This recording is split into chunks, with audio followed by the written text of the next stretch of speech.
Hello everybody, I'm Gail Z and today I'm going to read an excerpt from Iceforged. Iceforged is the first book in my Ascendant Kingdoms Saga, and it is post-apocalyptic, medieval, epic fantasy. So this is from the prologue at the very beginning of the adventure.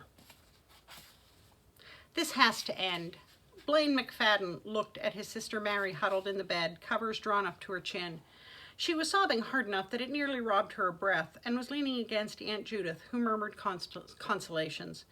Just 16, Mary looked small and lost. A vivid bruise marked one cheek. She struggled to hold her nightgown together where it had been ripped down the front.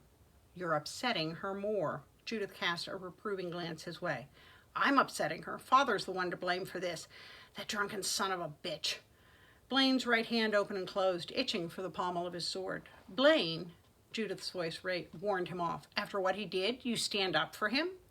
Judith McFadden Ainsworth raised her head to meet his gaze. She was a thin, handsome woman in her middle years, and when she dressed for court, it was still possible to see a glimpse of the beauty she had been in her youth. Tonight, she looked worn. Of course not. "I'm sick of his rages, sick of being beaten when he's on one of his binges." Judith's lips quirked. "You've been too tall for him to beat for years now." At 20 years old and a few inches over 6 feet tall, Blaine stood a hand's breadth taller than Lord McFadden.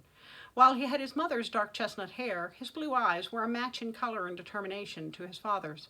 Blaine had always been secretly pleased that while he resembled his father enough to avoid questions of paternity, in build and features he took after his mother's side of the family.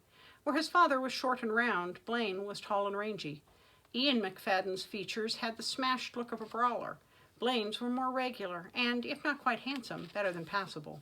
He was honest enough to know that though he might not be the first man in a room to catch a lady's eye, he was pleasant enough in face and manner to attract the attention of at least one female by the end of the evening.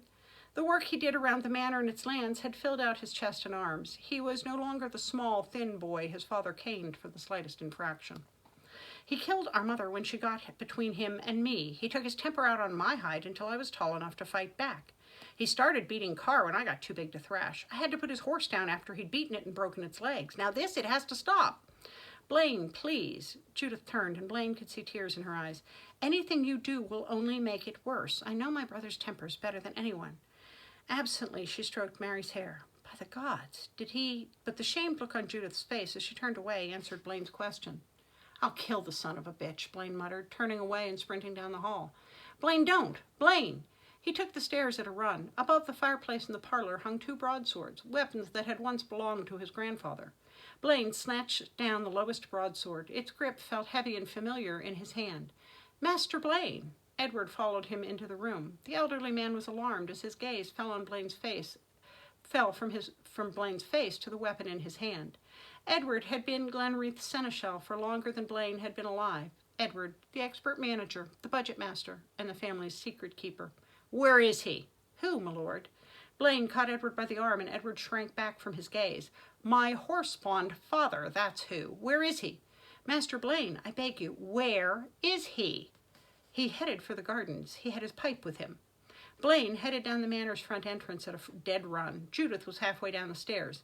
"Blaine, think about this! Blaine!" He flung open the door so hard it crashed against the wall. Blaine ran down the manor's sweeping stone steps. A full moon lit the sloping lawn well enough for Blaine to make out the figure of a man in the distance, strolling down the carriage lane.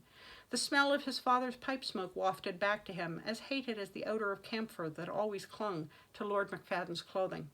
The older man turned at the sound of Blaine's running footsteps. "You bastard! You bloody bastard!"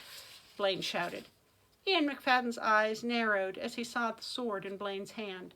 Dropping his pipe, the man grabbed a rake that leaned against the stone fence edging the carriageway. He held its thick oak handle across his body like a staff.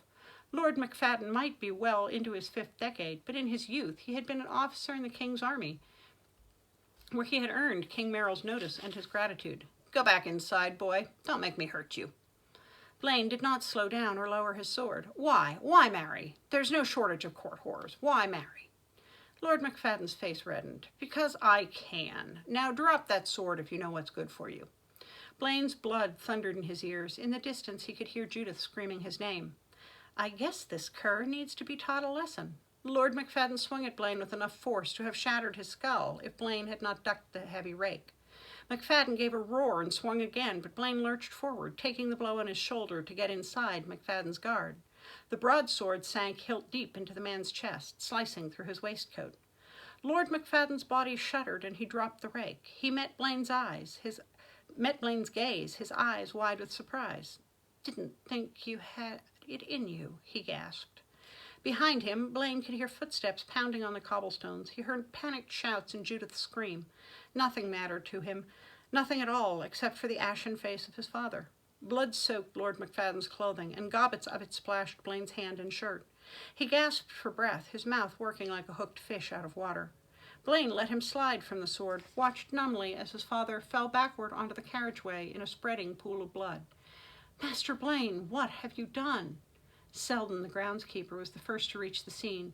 He gazed in horror at Lord McFadden, who lay twitching on the ground, breathing in labored, slow gasps. Blaine's grip tightened on the sword in his hand. Something someone should have done years ago. A crowd of servants was gathering. Blaine could hear their whispers and the sound of their steps on the cobblestones.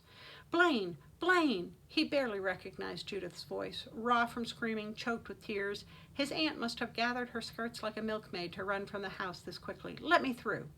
Heaving for breath, Judith pushed past Selden and grabbed Blaine's left arm to steady herself. "Oh, by the gods, Blaine, what will become of us now?" Lord McFadden wheezed painfully and went still. Shock replaced numbness as the rage drained from Blaine's body. "It's actually over. He's finally dead," he thought. "Blaine, can you hear me?" Judith was shaking his left arm. Her tone had regained control, alarmed but no longer panicked. "He swung first," Blaine replied distantly. "I don't think he realized until the end that I actually meant to do it. When the king hears—" Blaine snapped back to himself and turned toward Judith. "Say nothing about Mary to anyone," he growled in a voice low enough that only she could hear. "I'll pay the consequences. But it's for naught if she's shamed. I've thrown my life away for nothing if she's dishonored." He dropped the bloody sword, gripping Judith by the forearm. "Swear to it." Judith's eyes were wide, but Blaine could see she was calm. "I swear." Selden and several of the other servants moved around them, giving Blaine a wary glance as they bent to carry Lord McFadden's body back to the manor. "The king will find out. He'll take your title. Oh, Blaine, you'll hang for this." Blaine swallowed hard. A knot of fear tightened in his stomach as he stared at the blood on his hand and the darkening stain on the cobblestones. Better to die avenged than crouch like a beaten dog, he thought. He met Judith's eyes, and a wave of cold resignation washed over him. He won't hurt Mary or Carr again, ever. Carr will inherit when he's old enough. Odds are the king will name you guardian until then. Nothing will change. "Except that you'll hang for murder," Judith said miserably. "Yes," Blaine replied, folding his hand against his chest as she sobbed. "Except for that." That's the beginning of Iceforged, which is the first in the Ascendant Kingdoms Saga. And I'm Gail Z. Martin, and I look forward to talking to you soon.